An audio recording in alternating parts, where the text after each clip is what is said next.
மக்களே, இந்த நவீன அறிவியல் கம்யூனிட்டியை பொறுத்த வரைக்கும் இந்த ஏலியன்லாம் கிடையாது, இலுமினாட்டி கிடையாது. எல்லாமே நாம கண்ணெதிர்க்க பார்த்தா மட்டும்தான் அது உண்மை, கண்ணுக்கு தெரியாத எல்லாமே பொய்.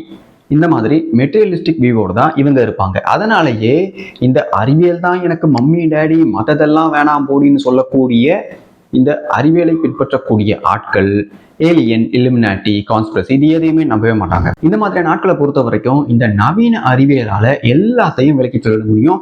அதனால பதில் சொல்ல முடியாத கேள்விகளே கிடையாது, ரகசியங்களே கிடையாதுன்னு இவங்களுக்குள்ள இவங்களே ஒரு கற்பனை கதையை உருவாக்கி இன்னை வரைக்குமே சுத்திட்டு இருக்காங்க. அந்த ஒரு கற்பனை கதைகளில் சில கதைகள் எதுன்னு பார்த்தீங்கன்னா இந்த big bang and evolution theory. இதை நிரூபிக்கக்கூடிய ஆதாரங்கள் கிடையவே கிடையாது. இது தூய பொய்ன்னு ஏகப்பட்ட அறிவியலாளர்கள் புத்தகங்கள் எழுதியும் பேப்பர் சப்மிட் பண்ணியும் இவங்க ஆதாரத்தை வெளியே காட்டியும் இன்னை வரைக்குமே இதை எல்லாத்தையுமே அவங்க ஏத்துக்கவே இல்லை. இதை அப்படியே ரிஜெக்ட் பண்றாங்க.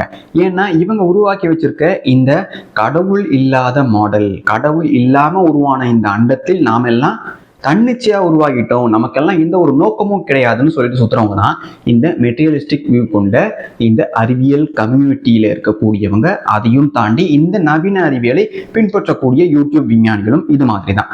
இவங்களை பொறுத்த வரைக்கும் நம்ம எல்லாத்தையுமே கண்ணால பாத்திர முடியும், கண்ணால பார்த்தா மட்டும்தான் அது உண்மைன்னு சொல்லுவாங்க. ஆனா நம்மால நம்முடைய கண்களால காற்றையே பார்க்க முடியாது. அப்படி இருக்கும்போது நம்மளுடைய ஹியூமன் ஃப்ரீக்வன்சி மூலமா பார்க்க முடியாத கோடிக்கணக்கான விஷயங்கள் இருக்கு. ஆனா அது எதையுமே இவங்க இல்லை இல்லை அப்படிலாம் கிடையாது, அதெல்லாம் பொய், அதெல்லாம் உண்மை கிடையாது, அதெல்லாம் கற்பனை கதைன்னு இன்னி வரைக்குமே ஒட்டிட்டு வருவாங்க. அந்த கதைகளில் இவங்க சொல்லக்கூடிய அந்த கற்பனை கதைகளில் ஒண்ணுதான் இந்த வேற்று கிரக உயிர்கள். இந்த உயிர்களை பொறுத்த வரைக்கும், அதாவது இந்த நவீன அறிவியல் கம்யூனிட்டியை பொறுத்த வரைக்கும் வேற்று கிரக உயிர்கள்னா இவங்களை பொறுத்த வரைக்கும் எப்படின்னா அது பாக்டீரியா மாதிரி இருக்கும், அது ஒரு ஃபங்கை மாதிரி இருக்கும், அது சின்ன அளவுல தான் இருக்கும், அது நம்மளை போல மிகப்பெரிய அறிவார்ந்த ஜீவன்களா இருக்க வாய்ப்பே கிடையாதுன்னு இவங்க ஒரு கற்பனை கதையை இன்னி வரைக்குமே சொல்லிட்டு வருவாங்க. பட் அது தூய உருட்டு. பல நாடுகளில் இருக்கக்கூடிய தலைவர்களுக்கும் அங்க இருக்கக்கூடிய அரசு அதிகாரிகளுக்கும் அங்க இருக்கக்கூடிய காவல்துறைக்கும் இந்த மாதிரியான விஷயங்கள், அதாவது இந்த யூஎஃப்ஓ, ஏலியன், இந்த மாதிரியான அனாமலிஸ் இவங்களால விவரிக்க முடியாத பல நிகழ்ச்சிகளையும் பல்வேறு விதமான காட்சிகளையும் அங்க இருக்கக்கூடிய மக்கள் பார்த்ததா இவங்க எல்லாருக்குமே தெரியும். அதாவது இந்த ரஷ்யாவும் சரி, யுஎஸ்ஏவும் சரி, ஐரோப்பாவும் சரி, இது மாதிரியான உலக நாடுகளில் இது மாதிரியான ஏலியன் சார்ந்த விஷயங்களை பல மக்களும் பார்த்ததா இங்க பதிவுகளே இருக்கு. ஆனா அது எல்லாத்தையுமே இந்த அரசாங்கம் என்ன பண்ணிருக்குன்னு பாத்தீங்கன்னா அதெல்லாம் சும்மா, அது அரசாங்கம் மேற்கொண்ட பயிற்சி அப்ப நீங்க அந்த விமானத்தை எல்லாம் பார்த்துருப்பீங்க, அதனால உங்களுக்கு அது புதுசா தெரியுது, இது மாதிரி சொல்லி சமாளிச்சிருக்காங்க. ஆனா நம்மளுடைய சாதாரண பார்வைக்கு நல்லா தெரியும், நாம ஒரு விஷயத்துக்கு பழகிட்டோம்னா அதை இப்ப இல்ல, அடுத்த வருஷம் இல்ல, ஒரு 10 வருஷம் கழிச்சு அந்த விஷயத்த நம்ம கண் முன்னாடி காட்டினாலும் நான் இதை பார்த்திருக்கேன் அப்படின்ற ஞாபகம் நமக்கு இருக்கும். ஏன்னா சப்கான்சியஸ்லி அது நம்மளுடைய மைண்ட்ல ஃபீட் ஆகிருக்கும். ஆனா புதுசா ஒரு விஷயம், இதுவரைக்கும் நம்மளுடைய வாழ்நாள பார்க்காத ஒரு விஷயம் திடீர்னு வானத்துல தோன்றுதுன்னா அதை நாம பார்க்கும்போது நம்ம மூளை தெளிவா நமக்கு சிக்னல் அனுப்பும், இது புது விஷயம், இது உன்னுடைய மெமரியில கிடையாது, இந்த ஃபீட் உனக்குள்ள கிடையவே கிடையாது, இது புதுசா நீ பார்க்கறன்றத தெளிவா இந்த மூளை சொல்லும். ஆனா இதையே இந்த அரசியல்வாதிகளும் இந்த அரசாங்கமும் இந்த கட்டமைப்போட உருவாக்கப்பட்ட இந்த கூட்டமும் என்ன சொல்லி வச்சிருக்குன்னா இதெல்லாம் போய் யூஎஃப்ஓ கிடையாது, ஏலியன் கிடையாது, எல்லாமே கான்ஸ்பிரசி, எல்லாமே அறிவில்லாதவங்க பேசுறது, அறிவியல் தெரியாதவங்க பேசுறதுன்னு இவங்க ஒரு பக்கம் ஒரு கற்பனை கதையை உருவாக்கி வச்சிருக்காங்க. ஆனா உங்க எல்லாருக்குமே தெரியும், உங்களுடைய சாதாரண கண்ணில் நீங்க ஒரு விஷயத்த பார்த்து பழக்கப்பட்டுட்டீங்கன்னா அதை உங்களால மறுபடியும் மெமரைஸ் பண்ணி எடுத்துட்டு வர முடியும் உங்க மெமரியில இருந்து. ஆனா புது விஷயத்த பார்த்தோம்னா கண்டிப்பா உங்களால புரிஞ்சுக்க முடியும், இது ஏதோ புது விஷயம். அப்படித்தான் இங்க ஏகப்பட்ட பேர் யூஎஃப்ஓ, இந்த ஏலியன் சம்பந்தமான பல விஷயத்த பார்த்துருக்காங்க. அந்த வகையில் இது எல்லாம் உண்மையா இல்லையான்னு ஆராய்ச்சி பண்ண இந்த விஷயம் எல்லாத்தையுமே தெரிஞ்ச அமெரிக்கா ஒரு முடிவு பண்ணுது. அதுதான் ப்ராஜெக்ட் ப்ளூ புக். நிறைய பேர் நினைச்சிட்டு இருப்பீங்க ப்ராஜெக்ட் ப்ளூ புக் தான் இங்க முதல் முறையா அமெரிக்கா இந்த ஏலியன்ஸ் அண்ட் யூஎஃப்ஓ வேற்று கிரக உயிர்களை பத்தி ஸ்டடி பண்ண உருவாக்கப்பட்ட ஒரு ப்ரோக்ராம்னு நினைச்சிட்டு இருப்பீங்க. அதுதான் தவறு.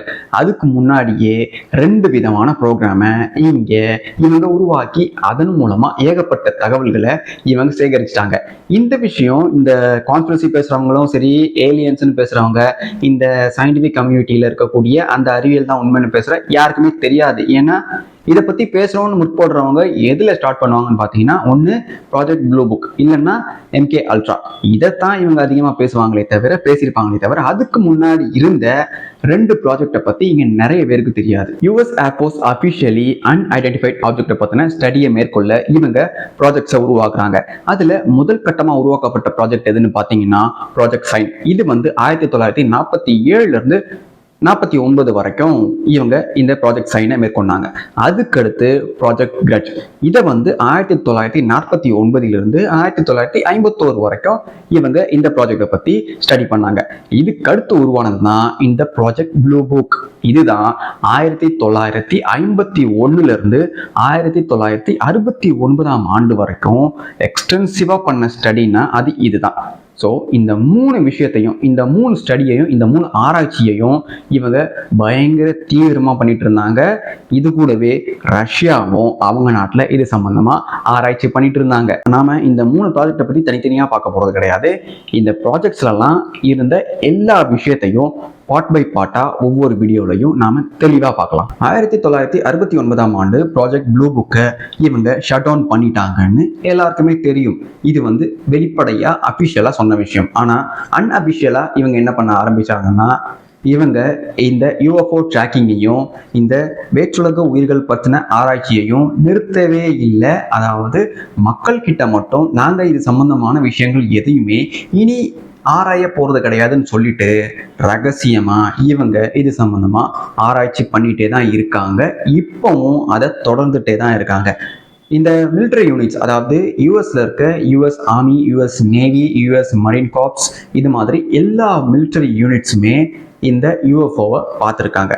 பட் இது சம்பந்தமா எல்லா UFO என்கவுண்டர்ஸும் இந்த ப்ராஜெக்ட் ப்ளூ புக்ல இடம்பெறவே இல்லை. ஒரு சிலது மட்டும்தான் இடம்பெற்றிருக்கு.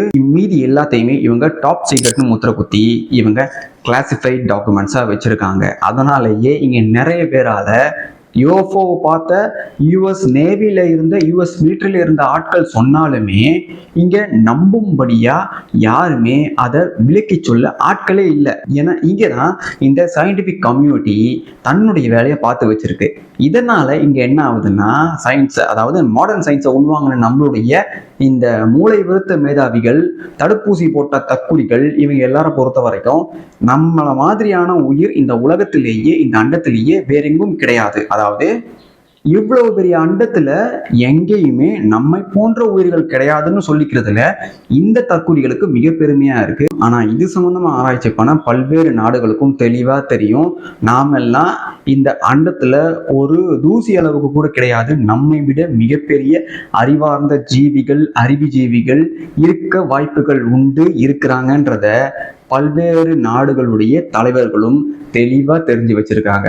தெளிவா அதை பத்தின ஆராய்ச்சிகளையும் மேற்கொண்டிருக்காங்கன்றது இங்க பல பேருக்கு தெரியவே இல்லை.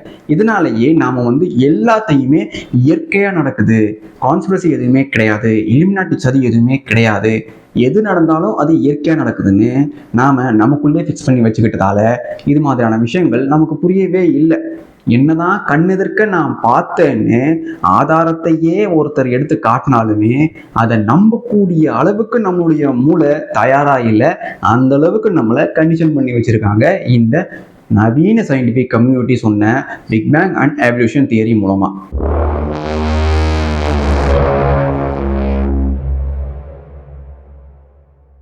ஃபர்ஸ்ட் இன்சிடென்ட் ஏப்ரல் 7, 1967 ஆண்டு என்ன ஆகுதுன்னா, கிரெஸ்ட்விவ் எலிமெண்டரி ஸ்கூல்ல பட்ட பகல்ல புளோரிடால 9:45 மணியளவில் 200 குழந்தைகள், அதாவது அந்த எலிமெண்டரி ஸ்கூல்ல படிக்கிற 200 சில்ட்ரன் பிளஸ் 3 ஆசிரியர்கள் வானத்தை அண்ணாந்து பார்க்குறாங்க.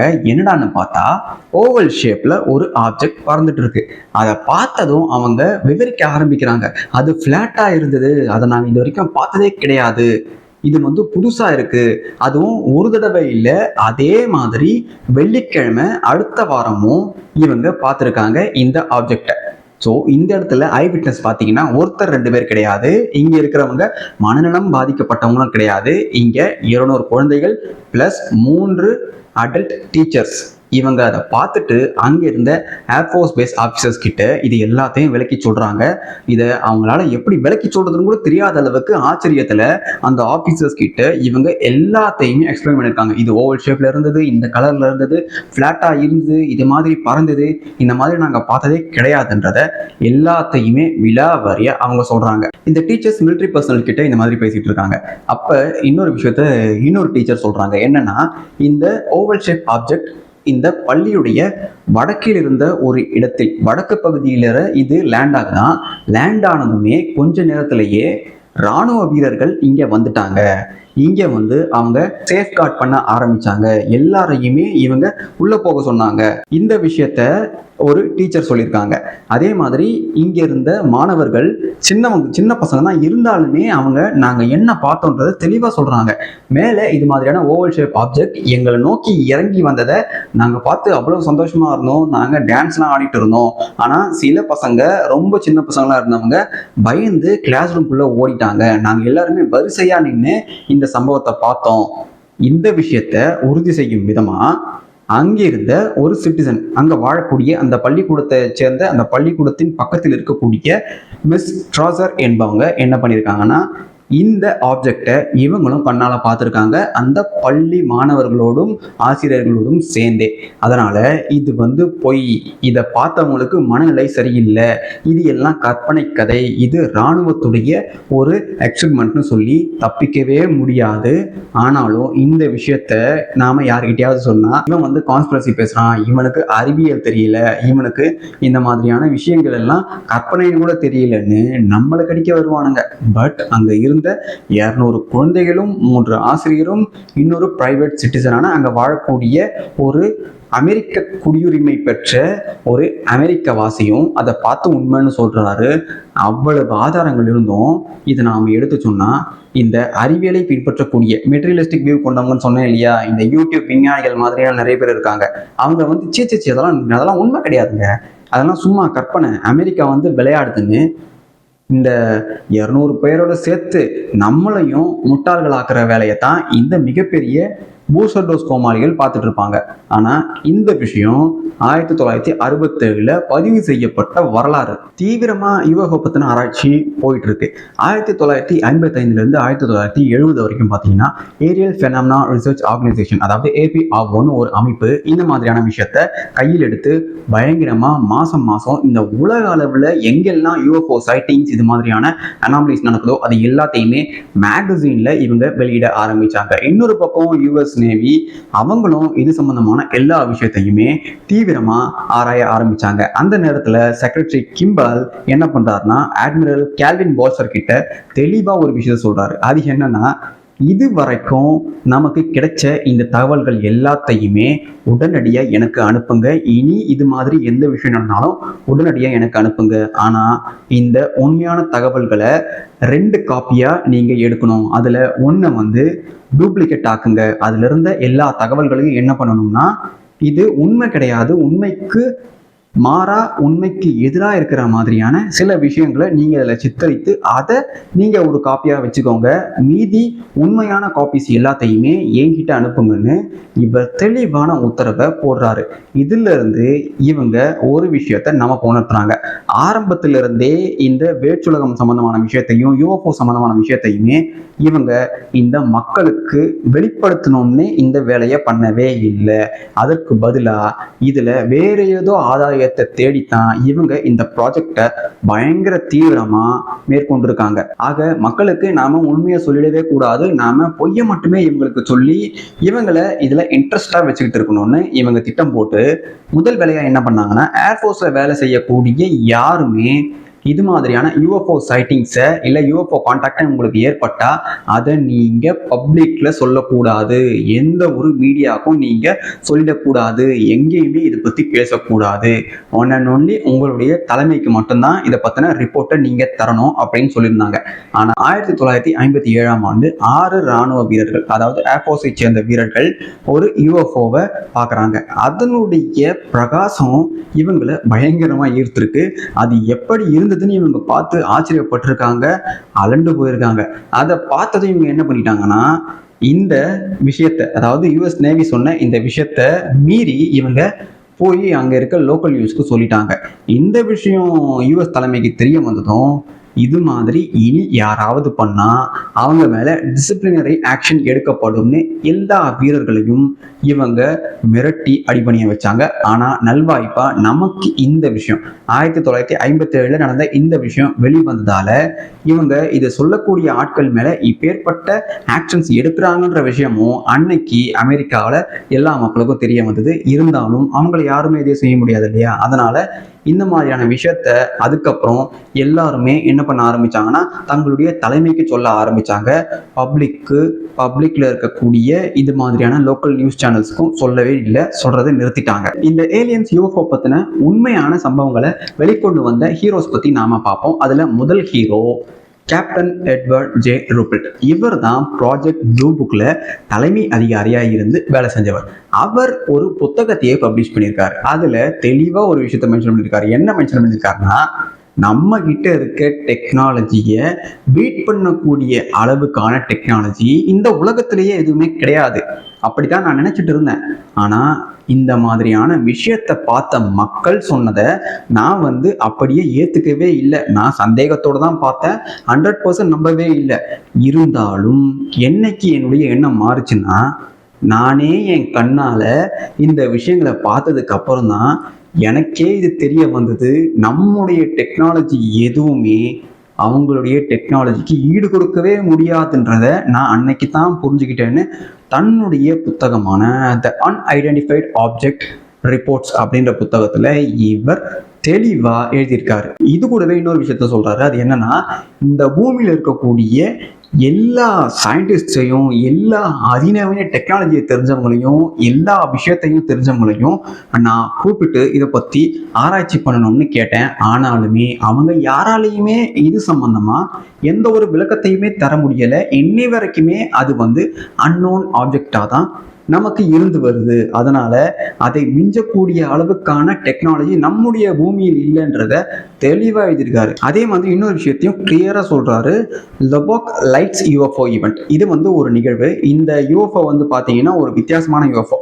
இதை யார் பார்த்திருக்கா அப்படின்றதையும் அவர் தெளிவா சொல்றாரு. யார் பார்த்திருக்கானா, ஒரு 4 மிக அறிவார்ந்த நபர்கள், ஒரு கெமிஸ்ட், ஒரு ஜியாலஜிஸ்ட், ஒரு பெட்ரோலியம் இன்ஜினியர், அதுக்கப்புறம் இன்னொரு அதே அறிவியல் துறையை சேர்ந்த ஒருத்தர். இவங்க 4 பேரும் இந்த லொபாக் லைட் யூஎஃப்ஓவை 14 வெவ்வேறு விதமான காலகட்டத்தில் சூழ்நிலையில் இவங்க இந்த யூஎஃப்ஓ பார்த்துருக்காங்க.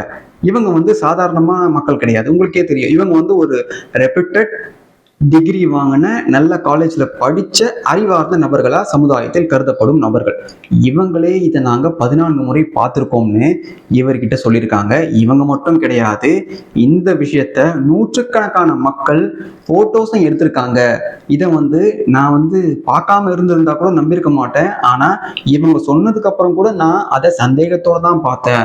பட் இந்த போட்டோஸ் எல்லாத்தையும் நான் பார்த்ததுக்கு அப்புறம் தான், அதாவது பல்வேறு மக்களும் இந்த போட்டோஸ் எல்லாம் காட்டி அதை நான் இதுல ஆட் பண்ணும்போது தான் எனக்கு தெரிய வந்தது, இதெல்லாம் சாதாரணமான விஷயம் கிடையாது. இது நம்முடைய மனிதர்களுக்கும் அப்பாற்பட்ட ஒரு விஷயம். இந்த யூஎஃப்ஓலாம் கிடையாதுப்பா, ஏலியன்ஸ் கிடையாதுப்பா, இலுமினாட்டிலாம் போய்ப்பா, கான்ஸ்பிரசிப்பா, இது எல்லாம்னு சொல்லக்கூடிய ஸ்கெப்டிக்ஸ் கூட இந்த விஷயங்கள் எல்லாத்தையுமே கண்ணெதிர்க்க பார்த்தாங்கன்னா அவங்களே இதை பொய்ன்னு சொல்ல மாட்டாங்க, அவங்களே இதை உண்மைன்னு நம்புவாங்கன்னு இந்த ப்ராஜெக்ட் ப்ளூ புக்ல தலைமை அதிகாரியா இருந்தவரே சொல்றாரு.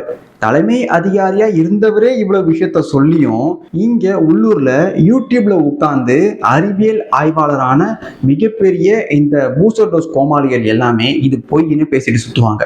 இவனுங்களுக்கெல்லாம் எப்பேற்பட்ட காக்னிட்டிவ் பயாஸ் இருக்குன்னு நீங்களே யோசிச்சு பாருங்க மக்களே.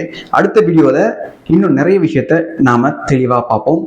அது வரைக்கும் இந்த வீடியோவில் நான் சொன்ன எல்லா விஷயத்தையுமே நீங்கள் தேடி பாருங்க. arigato மக்களே. Until we meet again.